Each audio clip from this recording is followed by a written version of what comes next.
இருட்ட கண்டா பயம் உண்டாவதே அது ஏன்? இப்படி ஒரு கேள்வியை ஒரு பெரியவர்கிட்ட கேட்டாங்க.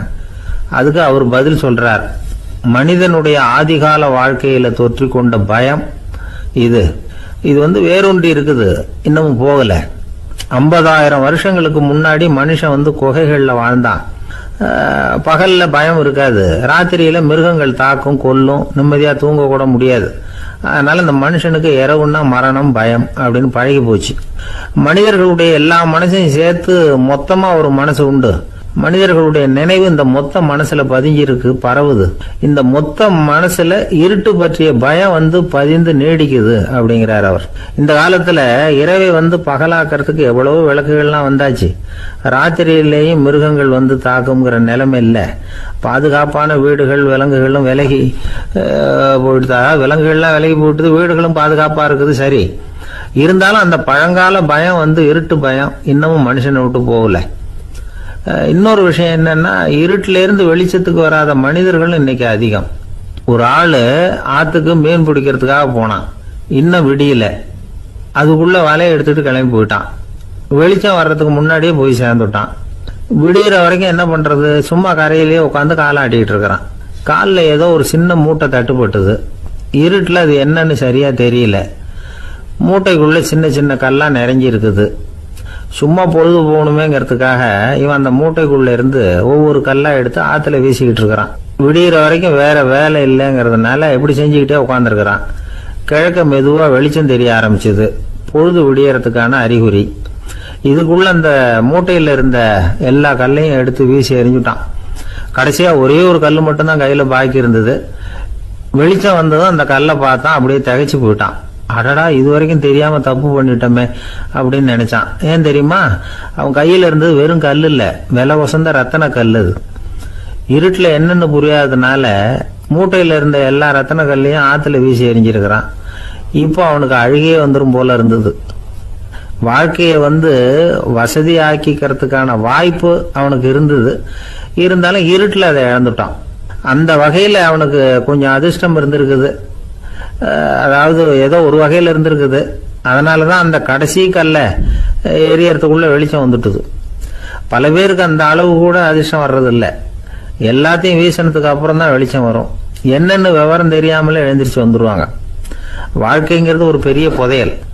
அதை புரிஞ்சிக்காம மனுஷன் அதை வீசி எரிஞ்சுக்கிட்டு இருக்கான் அப்படிங்கிறது தான் பெரியவங்க கருத்து.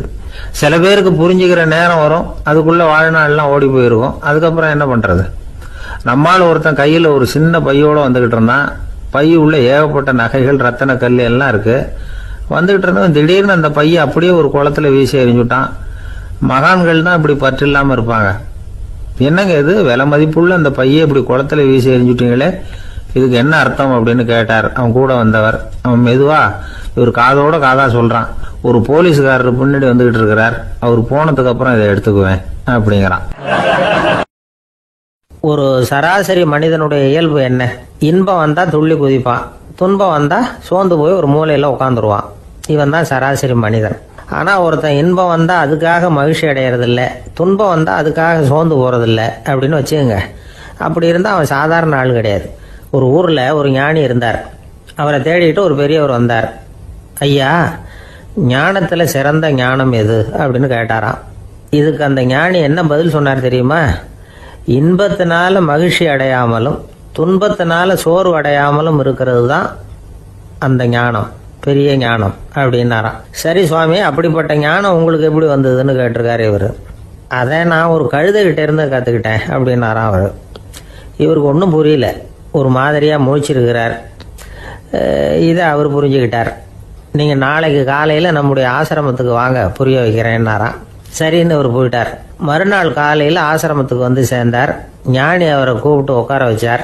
வாங்க இப்படி உட்காருங்க, கொஞ்ச நேரத்தில் இந்த வழியாக ஒரு கழுதை போகும், அதை கவனித்து பாருங்கன்னாராம். இவருக்கு இன்னமும் ஒன்றும் புரியாமல் போச்சு, ஒரே குழப்பம். இருந்தாலும் அந்த ஞானி சொன்னது மாதிரியே உட்காந்துருக்கிறார். கொஞ்ச நேரத்தில் இந்த வழியாக ஒரு கழுதை போச்சு. அது முதுக நிறைய அழுக்கு மூட்டைகள், அதை சுமந்துக்கிட்டு போகுது. ஒரு செலவு தொழிலாளி அதை ஓட்டிகிட்டு போகிறார். கொஞ்சம் தூரத்தில் ஒரு ஆறு இருக்குது. அங்கே போய் துணியெல்லாம் சுத்தப்படுத்திக்கிட்டு சாயந்தரமாக திரும்பி இந்த வழியாகவே வருவாங்க. ஞானி சொன்னது மாதிரியே இந்த பெரியவர் அழுக்கு மூட்டையை சுமந்துக்கிட்டு போகிற அந்த கழுதையை கவனிச்சார். கழுதை போயிட்டுது. அதுக்கப்புறம் ஞானியை திரும்பி பார்த்தார். இப்போ அந்த ஞானி சொன்னார், சாயந்தரம் வரைக்கும் நீங்கள் இங்கேயே இருக்கணும்னார். அதே மாதிரி இவர் இருந்தார். சாயந்தரமாக அந்த ஞானி சொன்னார், ஐயா இப்போ கொஞ்ச நேரத்தில் அந்த கழுதை இந்த வழியாக திரும்பி வரும், அதையும் கவனித்து பாருங்கன்னார். இவரும் கவனித்து பார்க்குறார். கழுதை வந்தது. அது முதுகில் சலவை செய்யப்பட்ட துணி மூட்டை. அது பாட்டுக்கு சுமந்துக்கிட்டு போய்கிட்டு இருக்குது. பெரியவருக்கு ஒன்றும் புரியல, பொறுமை இழந்துட்டார். சரி சுவாமி, இந்த கழுதைக்கும் உங்கள் ஞானத்துக்கும் என்ன சம்பந்தம் அப்படின்னார்.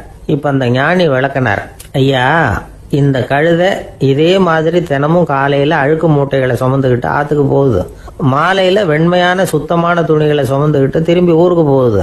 காலையில் இது போகும் பொழுது முதுகில் அழுக்கு மூட்டைகளை சுமந்துக்கிட்டு போகிறோமேங்கிற வருத்தமும் அதுக்கு கிடையாது. சாயந்தரம் திரும்பி வரும்பொழுது சுத்தமான துணிகளை சுமந்துக்கிட்டு வர்றோமேங்கிற மகிழ்ச்சி அதுக்கு இல்லை. இதை பார்த்து தான் நானும் அது மாதிரி ஞானத்தை கற்றுக்கிட்டேன் அப்படின்னாராம். அதனால் யார் கற்றுக் கொடுக்குறாங்க அப்படிங்கிறத விட எதை கற்றுக்கிறோம் அப்படிங்கிறது தான் முக்கியம். ஒரு சினிமா பார்க்குறோம், ஒரு அருவி கொட்டுறது மாதிரி காட்சி வருது, தண்ணீர் வழியுது. படம் முடிஞ்சதும் பார்த்தீங்கன்னா அந்த திரை என்ன நனைஞ்சு போயா இருக்கும். ஒரு தீப்பிடிச்சு எரியிற காட்சியே சினிமாவில் பார்க்குறீங்க, காட்சி முடிஞ்சதும் அந்த வெண் திரையே கருகி போயா இருக்கும். படத்தில் வர்ற தண்ணீரும் நெருப்பும் அந்த திரையை பாதிக்கிறது இல்லை.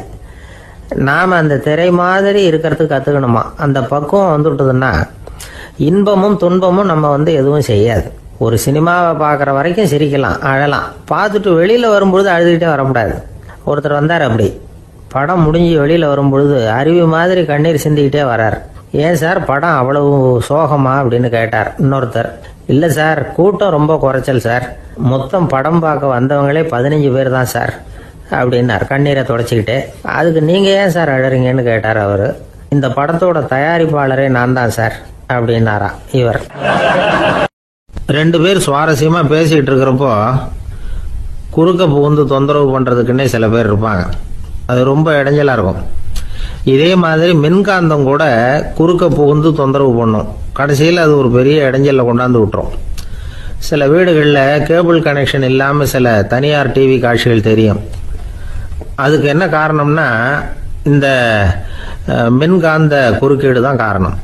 இதைத்தான் சுருக்கமாக இஎம்ஐ அப்படின்னு சொல்கிறாங்க. அதாவது எலக்ட்ரோ மேக்னெட்டிக் இன்டர்ஃபியரன்ஸ். இது ஏற்படக்கூடிய இடங்கள் எது எதுன்னு எடுத்துக்கிட்டா அது ஒரு பெரிய பட்டியலாகவே போயிடும். இந்த இஎம்ஐ தொந்தரவு கேபிள் டிவியில் மட்டும்தான் இல்லை, ராக்கெட் ஏவுதளத்தில் உள்ள ரேடார்கள், அங்கே உள்ள சில சக்தி வாய்ந்த தொலைத்தொடர்பு சாதனங்கள், விமான தளங்களில் உள்ள ரேடார்கள், கப்பல் தளங்களில் பொருத்தப்பட்டிருக்கக்கூடிய சக்தி வாய்ந்த ஆண்டனாக்கள், இப்படி நிறைய சொல்லலாம். காவல் நிலையங்களில் பயன்படுத்தப்படுகிற வயர்லெஸ் தொடர்பு சாதனங்கள் கூட ஓரளவுக்கு இந்த மின்காந்த அலைகளை வெளியிடும். நம்ம வீட்டில் உட்காந்துக்கிட்டு ரேடியோ கேட்டுக்கிட்டு இருப்போம் அல்லது டிவி பார்த்துக்கிட்டு இருப்போம். அந்த சமயத்தில் பக்கத்து தெருவில் ஒரு மோட்டார் சைக்கிள் அல்லது காரு, குறிப்பாக பெட்ரோல் இன்ஜின், அது போகிறப்ப அதில் உள்ள மின்கலத்தில் அதாவது மேக்னட்டோ பேட்டரியிலிருந்து வெளிப்படுகிற மின்காந்த அலை இங்கே டிவியிலையும் ரேடியோவிலையும் கரகரப்பு உண்டு பண்ணும். சரி, இது பெருசாக என்ன இடைஞ்சலை உண்டு பண்ணிட போகுது அப்படின்னு நாம் அலட்சியமாக நினைக்கலாம். வயசானவங்களுக்கு மறதி நோயின்னு ஒன்று வரும்ல, அல்ஷமீர், அதாவது மூளையில் உள்ள செல்கள் செயலிழந்து போயிடுறது. அது செய்ய வேண்டிய வேலையை மறந்துடும். மனைவியே எதிரில் நின்னா கூட உன்னை எங்கேயோ பார்த்தது மாதிரி தெரியுதே அப்படின்னு சொல்லிட்டு இருப்பாங்க. அப்படி ஒரு மறதி. இந்த விசித்திரமான நோய்க்கு இதுவரைக்கும் மருந்தே இல்லைன்னு வேற சொல்றாங்க. இந்த மைக்ரோ ஓவன் அப்படின்னு சொல்லக்கூடிய சமையல் அடுப்புகள் கூட மின்காந்த அலைகளை வெளியிடுது. சமயத்தில் சில தொழிற்சாலைகளில் கூட பெரிய விபத்துக்களை இந்த இஎம்ஐ உண்டு பண்ணிவிடும். இதை பற்றி தீவிரமாக சிந்திக்க ஆரம்பிச்சதே ஒரு விபத்துக்கு பிறகுதான். அமெரிக்காவுக்கும் வியட்நாமுக்கும் இடையில போர் நடந்ததே, அந்த சமயம் அமெரிக்காவுக்கு சொந்தமான விமானம் தாங்கி கப்பல் ஒன்று வியட்நாமை தாக்கிறதுக்கு தயாராக ஏவுகணைகளோட கடலில் நிறுத்தி வைக்கப்பட்டிருந்தது.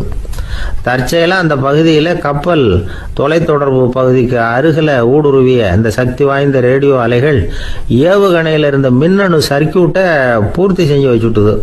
அவ்வளவுதான், ஏவுகணை அங்கேயே வெடிச்சு செதறி போச்சு. 130 பேர் அந்த இடத்துலயே உடல் கருகி செத்து போட்டாங்க. ஏகப்பட்ட பொருள்கள் நாசம். இந்த விபத்துக்கான காரணம் என்னங்கிறத உடனடியாக யாராலையும் கண்டுபிடிக்க முடியல. ரொம்பவும் கடுமையா முயற்சி பண்ணி கடைசியா கண்டுபிடிச்சாங்க இது இந்த இஎம்ஐ வேலை தான் அப்படின்னு. மின்னணு தொலைபேசிகள் இருக்க இதுல பேசும்பொழுது நம்ம காதை அதாவது செவியை ஊடுருவக்கூடிய மின்காந்த அலையானது மூளைக்கு போய் அங்க மூளை கட்டிகளை உருவாக்க ஊக்கம் கொடுக்குது அப்படின்னு வேற கண்டுபிடிச்சிருக்கிறாங்க. இந்த இஎம்ஐ ரொம்ப குறைஞ்ச மின்காந்த அழுத்தத்துல நமக்கு எந்த பாதிப்பையும் ஏற்படுத்துறது இல்லை. மின்காந்த அலைகள் அழுத்தத்தோடு இருக்கிற இடங்கள்ல ரொம்ப நேரம் இருந்தோம்னா நம்ம உடம்பின் வெப்பநிலை 2 டிகிரி செல்சியஸ் வரைக்கும் அதிகரிக்குதாம். அதனால வெப்பநிலையை சீராக்கிறதுக்கு இதய துடிப்பும் அதிகரிக்குது. இப்படிலாம் கண்டுபிடிச்சிருக்கிறாங்க. இப்பெல்லாம் இந்த மின்காந்த குறுக்கீடுகளை தடுக்கிறது எப்படி அப்படின்னு விஞ்ஞானிகள் யோசனை செய்ய ஆரம்பிச்சிருக்கிறாங்க. இந்த விஷயத்துல அலட்சியமா இருந்தோம்னா எதிர்காலத்துல நிறைய பேருக்கு இந்த ஞாபக மறதி நோய் வந்துடும். அப்புறம் அது ரொம்ப கஷ்டமா போயிடும். ஒரு குடும்ப தலைவர் தன் மனைவியை பார்த்து, யார் நீ, உன்னை எங்கேயோ பார்த்தது மாதிரி இருக்குதே அப்படின்னு சொல்லிட்டு இருந்தார். உடனடியாக அவரை போய் பார்த்தேன். வாங்க டாக்டர்கிட்ட போகலாம் அப்படின்னு. அவர் என்னை தனியாக அழைச்சிட்டு போய் காதோட காதா மெதுவாக சொல்றார், இந்த பாருப்பா, என் கையில் பணம் இல்லாத போகலாம், அப்படி மறதி நோய் வந்துட்டது மாதிரி நடிச்சுக்கிட்டு இருப்பேன், அவ்வளவுதான், அதை நீ கண்டுக்காத அப்படின்னார். ஒரு சின்ன பையன் என்னை தேடிட்டு ஓடி வந்தான். ஒரு கதை சொல்லுங்கன்னா, சொந்தமா எதுவும் தெரியாத என்ன, உங்களுக்கு சொந்தமா எதுவும் தெரியாதுன்னு எனக்கும் தெரியும் அப்படின்னா. இந்த பையன் அடிக்கடி என்கிட்ட கதை கேட்கிறவன், அதனால என்னோட ரகசியம்லாம் அவனுக்கு அத்துப்படி. அதனால தான் அவ்வளவு தெளிவா அடிச்சு விடுறான். சரி, இப்ப என்ன செய்யலாம்னு, பழைய கதை ஏதாவது ஒன்று சொல்லுங்களேன்னா. உனக்கு கிருஷ்ண தேவராயரை தெரியுமான்னு. அவர்கிட்ட நேரில் பழக்கம் இல்லை, ஆனால் அவரை பற்றி புஸ்தகத்தில் படிச்சிருக்கேன்னா. சரி, இவங்கிட்ட மேற்கொண்டு பேச்சு கொடுத்தா நம்மளை ஒரு மாதிரி ஆக்கி விடுவான் அப்படிங்கிறத யூகம் பண்ணிட்டு அவனை உட்கார வச்சு கடைசி வரைக்கும் குறுக்க பேசக்கூடாது அப்படின்னு ஒரு கண்டிஷனையும் போட்டுட்டு அந்த கதையை சொன்னேன். ஒரு சமயம் கிருஷ்ண தேவராயர் சமஸ்தானத்துக்கு ஒரு பெரிய வித்வான் சேர்ந்தாராம். என்னோட போட்டி போடுறதுக்கு இந்த ஊர்ல யாராவது இருக்கீங்களா அப்படின்னு சவால் விட்டாராம். அந்த ஊர்ல இருந்த பெரிய பெரிய வித்வான்லாம் இது ஏதுடா வம்பா போச்சுன்னு நினைக்க ஆரம்பிச்சிட்டாங்க. யாரும் அந்த ஆளோட போட்டி போடுறதுக்கு தயாரா இல்லை. எல்லாரும் நடுங்கிட்டு இருக்கிறாங்க. அந்த நேரத்துல ஒருத்த மட்டும் தைரியமா முன்னுக்கு வந்தான். அது யாருன்னா தெனாலிராமன். அந்த சமஸ்தானத்துல விகட கவி அவன். என்ன அனுப்புங்க போட்டிக்கு, நான் ஜெயிச்சு காட்டுறேன்னா. உனக்கு அவ்வளவு தைரியம் இருக்குதா அப்படின்னு கேட்டாங்க. தைரியம் மட்டும்தான் என்கிட்ட இருக்குது, ஆனா தைரியம் இருந்தா அதிர்ஷ்டம் தேடிட்டு வருங்கிறது எனக்கு தெரியும் அப்படின்னா. அடுத்த நாள் போட்டி ஆரம்பமாச்சு. அந்த பெரிய வித்வான் நின்னார். தெனாலிராமன் எதிரில் நின்னா. அந்த வித்வான் ஒரு விரல காட்டினார். தெனாலிராமன் பதிலுக்கு 2 விரல காட்டினான்.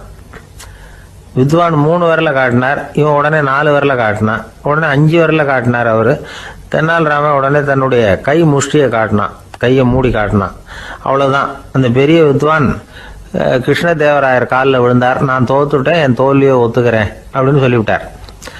கிருஷ்ணதேவராயர் அவரை தனியா அழைச்சிட்டு போய் என்ன நடந்ததுன்னு விசாரிச்சார். அந்த வித்வான் விளக்கம் கொடுத்தார். ஆண்டவன் ஒருவன் தான் உண்டுங்கிறத விளக்கறதுக்காக நான் ஒரு விரல காட்டினேன். அப்படி இல்லை, சக்தியை சேர்த்தா சக்தி சிவன் 2 பேர் உண்டுன்னு உங்க வித்வான் 2 விரல காட்டினார். மூர்த்திகள் 3 பேருங்கிறதுக்காக நான் 3 விரல காட்டினேன். வேதங்கள் 4ன்னு சொல்லி ஒரு 4 விரல காட்டினார். பஞ்சபூதங்கள் 5ன்னு நான் 5 விரல காட்டினேன். அதையெல்லாம் அடக்கி ஆளணும்னு சொல்லி அவர் கையை மூடி உறுதியா காட்டினாரு. அடடா, உங்க வித்வானுக்கு எப்பேற்பட்ட அறிவு, அவர் தான் ஜெயிச்சார், நான் தோத்துட்டேன் அப்படின்னார் அவர். அப்படி சொல்லிவிட்டு அவர் போயிட்டார். அதுக்கப்புறம் தெனாலிராமனை கூப்பிட்டு என்னப்பா நடந்தது அப்படின்னு கேட்டாராம். அதுக்கு தெனாலிராமன் விளக்கம் கொடுத்துருக்குறான். அவன் முதல்ல என்ன கொன்னுடுவேன்னு அந்த வித்வான் ஒரு விரல காட்டினான். உடனே ஒரு 2 கண்ணையும் தோண்டி விடுவேங்கிறதுக்காக நான் 2 விரல காட்டினேன். உனக்கு நாமம் போட்டுருவேன்னு சொல்லி 3 விரல காட்டினான். அதை அழிச்சிருவேன்னு 4 விரல காட்டினேன். உன்னை அரைஞ்சிருவேன்னு அவன் 5 விரல காட்டினான். நான் உங்களை குத்தி போடுவேன்னு சொல்லி கையை மூடி காட்டினேன் அப்படின்னா. இப்போ பாருங்க, ஜெயிச்சது யார்? தைரியம் மட்டும் இருந்துட்டா அதிர்ஷ்டம் தானா தேடி வருங்கிறது எவ்வளவு உண்மையா போச்சு. அதனால நாம எப்பவும் தைரியமா இருக்கணும்னு சொல்லிவிட்டு என் எதிரில் கதை கேட்டுட்டு உட்காந்துருந்த சின்ன பையனை பார்த்தேன். அவன் என்னை நிமிர்ந்து பார்த்தான். அவன் தன்னோட கை கால் 2ஐயும் ஒரு மாதிரியா என் முன்னால தூக்கி 20 விரல காட்டினான். எனக்கு ஒன்றும் புரியல. இதுக்கு என்னப்பா அர்த்தம்னு கேட்டேன்.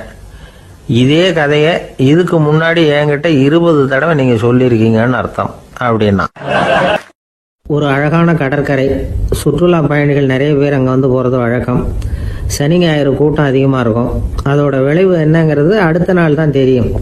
ஆமாம், அந்த கடற்கரையை சுத்தப்படுத்துகிற தொழிலாளிகள் திங்கட்கிழமை ரொம்ப சிரமப்படுவாங்க. சனி ஞாயிறு வந்த கூட்டம் கடற்கரை பூராவும் காலி ஐஸ்கிரீம் கப்புகளை வந்து வீசி எறிஞ்சிட்டு போயிருக்கும்.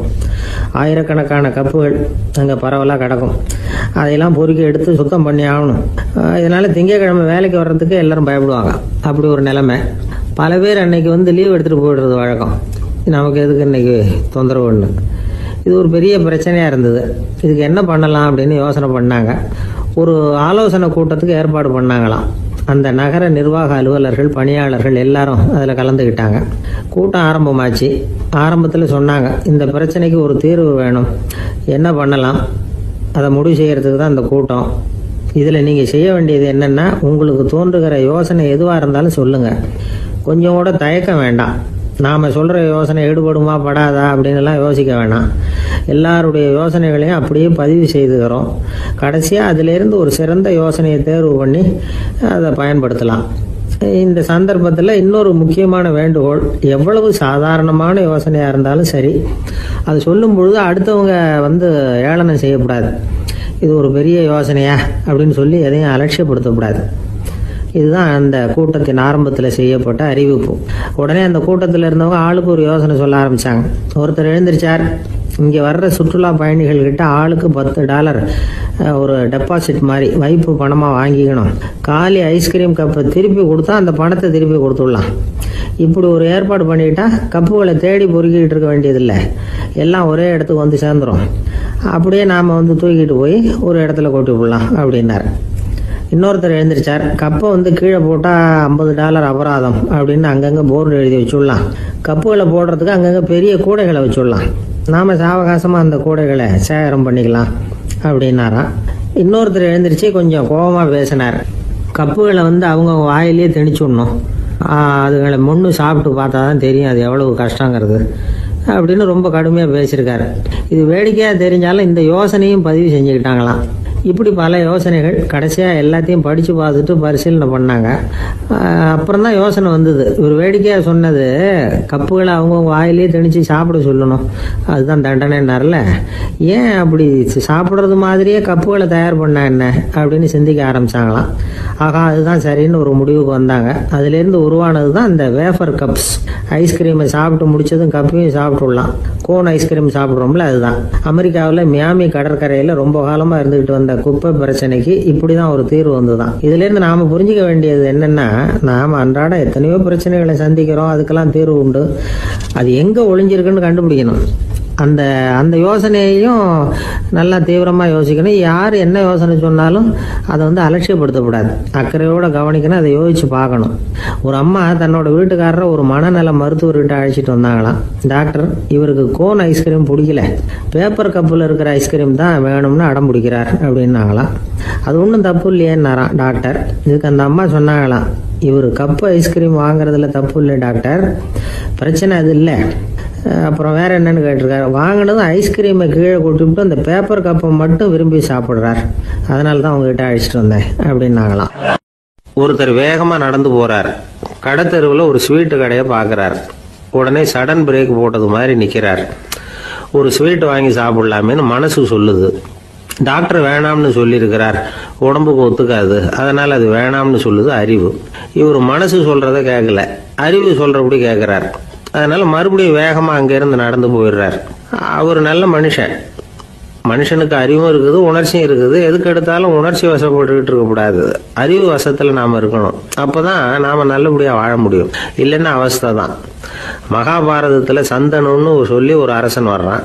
அவன் ஒரு சமயம் அறிவு வசப்படாமல் உணர்ச்சி வசப்படுறான். அதாவது ஒரு நாள் கங்கை கரையில் ஒரு அழகான பொண்ணை பார்க்குறான். இவனுடைய மனசு அவகிட்ட போயிடுது.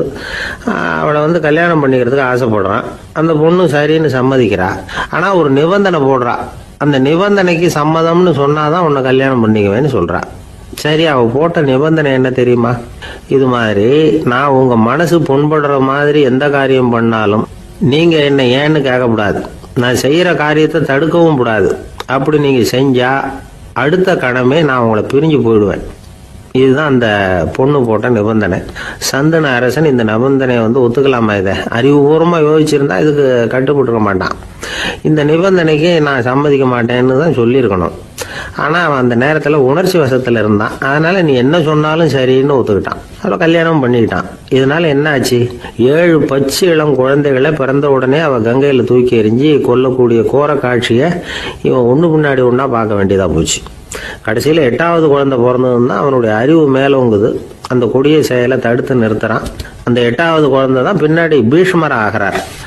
ஒரு பக்தி பிரசங்கத்துல ஒரு பேச்சாளர் இந்த விஷயத்தை சொல்லிவிட்டு இன்னொரு விஷயமும் சொன்னார். அது என்னன்னா, சந்தனு மன்னன் அறிவுக்கும் உணர்ச்சிக்கும் நடுவில் அகப்பட்டு தவிச்சதுனால அவன் வம்சத்துல வந்த கௌரவர்கள் உணர்ச்சி வசப்பட்டாங்க, பாண்டவர்கள் அறிவு வசப்பட்டாங்க அப்படின்னு சொன்னார். மனுஷனுக்கு உணர்ச்சியை விட அறிவு மேலோங்கி இருக்கணுங்கிறது சரிதான். ஆனால் அந்த அறிவை எப்படி உபயோகப்படுத்துறோங்கிறது முக்கியம். ஒருத்தர் சொன்னார், சார் இன்னைக்கு கோயம்புத்தூர்ல ஒரு கல்யாணம், அதுக்கு நான் போக முடியலேன்னு நினைக்கும் பொழுது மனசுக்கு ரொம்ப வருத்தமா இருக்குது சார் அப்படின்னார். ரொம்ப உணர்ச்சி வசப்பட்டார். அதுக்காக கவலைப்படாதீங்க சார், ஒரு வாழ்த்து தந்தி கொடுத்துருங்களேன் அப்படின்னார் இன்னொருத்தர். அது எப்படி சார் முடியும்னார் அவரு. நான் தானே சார் கல்யாண மாப்பிள்ளை அப்படிங்கிறார் அந்த ஆள். ஒரு நண்பர் வந்தார். ரொம்பவும் இறுக்கமா உடை அணிஞ்சிருந்தார். அதாவது ஆடைக்குள்ள அவர் மாட்டிக்கிட்டு இருந்தது மாதிரி தெரிஞ்சது. ஏன் துணி குறைச்சலா எடுத்துட்டீங்களா அப்படின்னு கேட்டோம். இல்லைங்க, எனக்கு எப்பவுமே இறுக்கமா உடை அணியறது தான் பிடிக்கும் அப்படின்னார். ஒருத்தர் எப்படி உடை அணிகிறார் அப்படிங்கிறத வச்சு அந்த ஆள் எப்படிப்பட்டவர் அப்படிங்கிறத கண்டுபிடிச்சிடலாம். உடை அணிகிற விதம் ஒருத்தருடைய மனநிலையை வெளிப்படுத்துதான். இப்போ இறுக்கமான உடை அணிகிறவங்க பொதுவாக மன நிம்மதி இல்லாதவங்களா இருப்பாங்களாம், கோபக்காரங்களா இருப்பாங்களாம். ரொம்ப தொலைதொலைப்பாக ஆடை அணிகிறவங்க இருக்கிறாங்கல்ல, அவங்கெல்லாம் அமைதியான ஆளாக இருப்பாங்களாம், சாந்தமாக இருப்பாங்களாம். இவங்கெல்லாம் போராடுறதுக்கு சரியாக வரமாட்டாங்களாம். இப்படி ஒரு கணிப்பு இருக்குது. அதனால தான் போர் வீரர்களுக்கெல்லாம் இறுக்கமான உடையை தான் கொடுக்கறது வழக்கம். ஆனால் சன்னியாசிகளை பாருங்கள், அவங்களுக்கெல்லாம் ரொம்ப தொலை உடைகள் தான். அவங்கெல்லாம் டைட் பேண்ட் போட்டுக்கிட்டு நிற்க மாட்டாங்க சன்னியாசிகள்லாம். அதே மாதிரி சன்னியாசிகள்லாம் காவி உடைய தேர்ந்தெடுக்கிறதுக்கும் காரணம் உண்டு. பல ஆண்டுகள் சோதனை செஞ்சு பார்த்துட்டு தான் சன்னியாசத்துக்கு காவி தான் சரி அப்படின்னு முடிவு பண்ணியிருக்கிறாங்க. இப்போ பௌதீக விஞ்ஞானப்படியும் அதுதான் சரி. அதாவது சூரிய ஒளியில் 7 வண்ணங்கள் உண்டு. ஒரு பொருள் மேலே அது விழும்பொழுது அந்த பொருள் நமக்கு சிவப்பா தெரிஞ்சதுன்னா அந்த பொருள் சிவப்பை தவிர மற்ற எல்லா நிற கதிர்களையும் உள்வாங்கிக்கிட்டு சிவப்பு நிறத்தை மட்டும் வெளியில் விடுது. அதாவது விலக்கி விடுது. அதனால தான் அந்த பொருள் சிவப்பா தெரியுது. உடல் ஆரோக்கியத்துக்கு ஓரளவு சிவப்பு தேவைப்படுது. அதனால தான் காவி உடை அணிஞ்சா சூரிய ஒளி ஓரளவு சிவப்பை விலக்கிவிடும். அதாவது சிவப்பின் பலனும் கிடைக்கும், இந்த சிவப்பின் கெடுதலும் இல்லை அப்படின்னு யோசனை பண்ணாங்க. காவி உதய வேளையின் நிறம். கீழ் வானத்தில் கதிர் உதிக்கிற வேளையில் முதல் ஒளி தோன்றுகிற நேரத்தில் காவி நிறம் தான் கசியும்.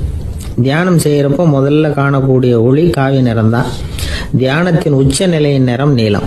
தியானம் காவி நிறத்தில் ஆரம்பமாகி நீல நிறத்தில் நிறைவடைகிறது அப்படிங்கிறார் ஓஷோ. நீலம் தியான சிகரம், காவி தியான ஆரம்ப குறியீடு, ஒரு சன்னியாசியின் ஆரம்ப தரிசனம் அப்படிங்கிறார் அவர். ஒருத்தர் நாள் பூரா காவி உடைய அணிஞ்சிருந்தா அந்த நிறம் அவருக்கு தியானத்தை பற்றிய நினைவை ஊட்டிக்கிட்டே இருக்கும். இப்படியே ஆடைக்கும் தியானத்துக்கும் இடையில ஒரு தொடர் ஏற்படுது. ஒரு துறவியின் உள்ளார்ந்த பண்பா அது மாறுது. கடை வீதியில் ஒரு பொருள் வாங்க போகிறோம், அது மறந்துடக்கூடாதுங்கிறதுக்காக ஞாபகம் முடிச்சு போட்டுக்கிறோம்.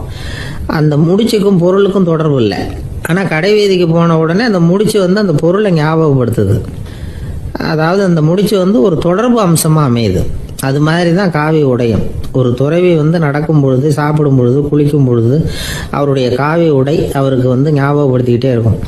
அது ஒரு நிலைப்படுத்தப்பட்ட நினைவாக ஞாபக முடிச்சாக மாறிடுது.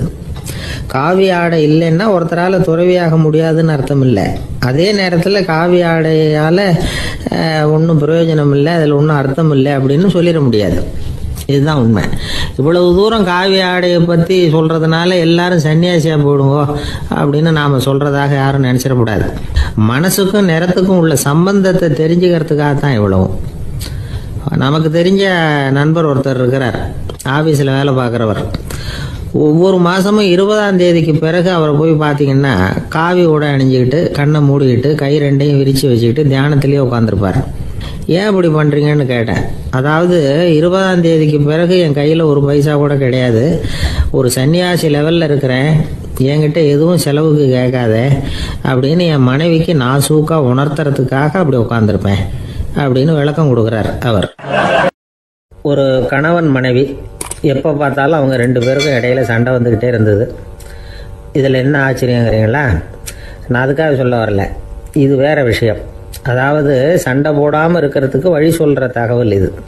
நான் சொன்ன அந்த கணவன் மனைவி எப்படின்னா, கணவன் ஒரு வார்த்தை சொன்னால் மனைவி கிட்டேருந்து 2 வார்த்தை பதிலாக வரும், இதுக்கு கணவன் கிட்டேருந்து 4 வார்த்தை பதிலாக வரும்.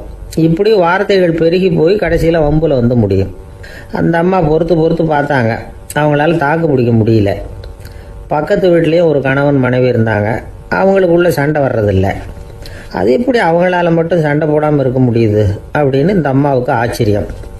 ஒரு நாள் நேராக பக்கத்து வீட்டு அம்மாக்கிட்டே போய், ஏம்மா நீங்கள் எப்படி கணவனும் மனைவியும் சண்டை போட்டுக்காமல் இருக்கிறீங்க, அது எப்படி முடியுது உங்களால் அப்படின்னு கேட்டாங்க. அதுக்குன்னு ஒரு மருந்து இருக்குது, அதை சாப்பிட்டா சண்டை வராது அப்படின்னாங்க அவங்க. சரிங்க, அந்த மருந்தை அவர் சாப்பிட மாட்டேன்னு சொல்லிட்டா என்ன பண்ணுறது அப்படின்னு கேட்டிருக்கிறாங்க இவங்க. அந்த மருந்து அவருக்கு இல்லைம்மா, உனக்கு தான் அப்படின்னாங்களாம் அவங்க. அப்படியா, அப்படின்னா கொடுங்க, ரொம்ப நல்லதாக போச்சு. அதை எப்படி சாப்பிட்றதுங்கிற விவரத்தையும் சொல்லுங்கள், எங்கே அது கிடைக்குங்கிறதையும் சொல்லுங்கள், வாங்கிக்கிறேன் அப்படின்னு கேட்டாங்களாம் இவங்க. வேறு எங்கேயும் போய் வாங்க வேண்டாம், என்கிட்டே இருக்க அந்த மருந்து அதில் கொஞ்சம் தர்றேன், வாங்கி வச்சுக்க. உன் வீட்டுக்காரர் உன்னோட சண்டையை ஆரம்பிக்கிறப்போலாம் நீ இந்த மருந்தில் ஒரு அவுன்ஸ் வாயில் ஊற்றிக்கணும். அதை உடனே குடிச்சிடக்கூடாது, ஒரு 5 நிமிஷமாவது அது வாயில் இருக்கணும், அதுக்கப்புறம் குடிச்சிடலாம் அப்படின்னு சொல்லி ஒரு பாட்டில் மருந்தை இந்த அம்மா கிட்ட கொடுத்து அனுப்புனாங்களாம். மருந்தை எடுத்துக்கிட்டு இந்த அம்மா வீட்டுக்கு வந்திருக்கிறாங்க. வீடு பூட்டி இருந்ததுனால கணவன் வந்து வாசல்லையே காத்துக்கிட்டு இருக்கிறான். மனைவியை கண்டதும் சண்டை போட ஆரம்பிச்சிட்டான். வீட்டை பூட்டி விட்டு எங்கே போய் தொலைஞ்ச, எவ்வளவு நேரமாக ஒரு மனுஷன் வாசல்லையே காத்துட்டு கிடக்கிறது அப்படி இப்படின்னு கத்த ஆரம்பிச்சிட்டான். மனைவி இதுக்கு பதிலே சொல்லலை. அந்த அம்மா பேசாமல் வீட்டை திறந்தாங்க, சமையல் அறைக்குள்ளே போனாங்க, ஒரு அவுன்ஸ் மருந்தை வாயில் ஊற்றிக்கிட்டாங்க. அன்னைக்கு சண்டை வந்து மேற்கொண்டு வளரவே இல்லை, நின்றுட்டுது. மருந்து பரவாயில்லை. அதுக்கப்புறம் பல சந்தர்ப்பங்களில் சண்டை வரும் போல் இருக்கிற போலாம் இந்த மருந்து அதை நிறுத்தியிருக்கு. பிரமாதமான மருந்தாக இருக்குது இதை கொஞ்சம் அதிகமாகவே வாங்கி வீட்டில் வச்சுக்க வேண்டியது தான் அப்படின்னு முடிவு பண்ணிக்கிட்டு இந்த அம்மா மறுபடியும் பக்கத்து வீட்டு அம்மாக்கிட்ட போனாங்க. எவ்வளவு விலையானாலும் சரி, நான் காசு கொடுத்து வாங்கி வச்சுக்கிறேன், எந்த கடையில் இருக்குது இந்த மருந்து சொல்லுங்க அப்படின்னு கேட்டாங்க. இந்த மருந்துக்கு விலையே கிடையாதுங்க, இலவசமாகவே கிடைக்கும்னாங்களாம் அவங்க. அது எப்படி விலையில்லாமல் இதை விற்க முடியுது அப்படின்னு கேட்டாங்களாம் இவங்க. அது மருந்தாக இருந்தால் தானே விலை வைக்கிறதுக்கு, அது வெறும் தண்ணி தானே அப்படின்னாங்களாம். வெறும் தண்ணியாக சண்டையை நிறுத்துது அப்படின்ட்டு இருக்காங்க இவங்க. அது சண்டையை நிறுத்தலை, உன்னோட மௌனம் தான் சண்டையை நிறுத்துது. நீ வாயில் தண்ணியை வச்சுக்கிறதுனால எதிர்த்து பேசுறதில்ல, அதனால் உன்னுடைய கணவர் கோபம் வந்து சாந்தமாயிடுது அப்படின்னாங்களாம் அவங்க. இந்த கதையிலேருந்து சண்டையை நிறுத்துகிற மருந்து எதுன்னு தெரிஞ்சுக்கிட்டோம் இல்லையா? ஒருத்தர் என்ன பண்ணார், பாட்டிலில் வந்து தண்ணியை ஊற்றி வச்சுக்கிட்டு அவர்கிட்ட வர்றவங்களுக்கெல்லாம் இதை சிபாரிசு பண்ணலாம்னு நினச்சிக்கிட்டு உட்காந்துருந்தார். ஒரு அம்மா வந்தாங்க, இதை கேட்டுவிட்டு இதையே ஒரு மருந்து மாதிரி கொடுக்கலாம்ங்கிறது அவர் முடிவு. அதனால் பாட்டிலில் தண்ணி அடைச்சி வச்சுக்கிட்டு அதில் கலருக்காக என்னத்தையும் ஒரு ஜீரகம் அது மாதிரி எதையாவது கலந்து வச்சுக்கிட்டு ஒரு மருந்து மாதிரி ஒரு பாவனையில் வச்சுக்கிட்டு உட்காந்துருக்காரு. யாராவது வீட்டில் சண்டைன்னா என்கிட்ட வாங்க மருந்து தரேன்னு. ஒரு அம்மா வந்தாங்க, எனக்கும் என் வீட்டுக்காரருக்கும் அடிக்கடி சண்டை வருதுங்க அப்படின்ட்டு இருக்காங்க. கவலைப்படாதம்மா, நான் ஒரு மருந்து தரேன்னு சொல்லி வீட்டுக்குள்ளே போய் ஒரு பாட்டில் எடுத்து வந்து கொடுத்தாரு. பாட்டிலில் இருக்கிறது என்னங்கிறத சொல்லிவிட்டு அது பேரில் மரியாதை வராது இல்லையா, அதனால் சொல்லலை. அந்த அம்மா வாங்கிட்டு போனாங்க. 4 நாள் கழித்து திரும்பி வந்தாங்க. என்னம்மா வீட்டில் சண்டை நின்று போச்சான்னு கேட்டிருக்காரு இவர். அங்கே நின்று போச்சுங்க, இப்போ உங்ககிட்ட ஆரம்பமாக போகுதுன்னாங்களாம். என்னம்மா அப்படின்ட்டுருக்காரு அவர் பயந்து போய். இப்போ என்னங்க நீங்கள் என்ன மருந்து கொடுத்துருக்குறீங்க என்னங்க அப்படின்னாங்களாம் கோபமாக. அது வெறும் தண்ணி தானே அப்படின்ட்டுருக்காரு இவர். தண்ணியாக இது நல்லா பாருங்கள் அப்படின்னு அந்த பாட்டிலில் நீட்டினாங்களாம். இவர் வாங்கி பார்த்துருக்காரு. அப்புறம் தான் விஷயம் புரியுது அவருக்கு. இவர் கை தவறுதலாக அவங்க வீட்டில் இருந்த மண்ணெண்ணெய் பாட்டில் எடுத்து அவர்கிட்ட கொடுத்துருக்குறாங்க. அப்புறம் என்ன